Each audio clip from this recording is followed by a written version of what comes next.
இதில் வந்து ஏதாவது இது ஜூஸ் போட போகிறேன். இது பாலக்கில் வந்துட்டு பூச்சி மருந்து ஏதாவது இருக்கும். அதனால் நல்லா இதை வந்து இப்படி பச்சையாக குடிக்கிறதுனால ஒன்று உப்பும் மஞ்சப்பொடி போட்டு கழுவிட்டு குடிக்கணும், இல்லாட்டி நல்லா கழுவிட்டு ஏதாவது பூச்சி மருந்து அடிச்சிருப்பாங்க.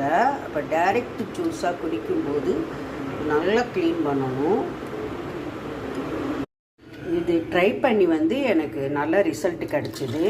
இப்படியெல்லாம் நான் குடிக்கிறதுனால சுகர் கொஞ்சம் கண்ட்ரோல் ஆகுது. பிரியாணி என்னங்க, பிரியாணி தின்றதோ இது நண்டு எறா சாப்பிட்றது ஹெல்த்து கிடையாது. இந்த மாதிரி க்ரீன் ஜூஸ் குடிக்கிறது தான் ஹெல்த்து என்னை பொறுத்த மட்டும்.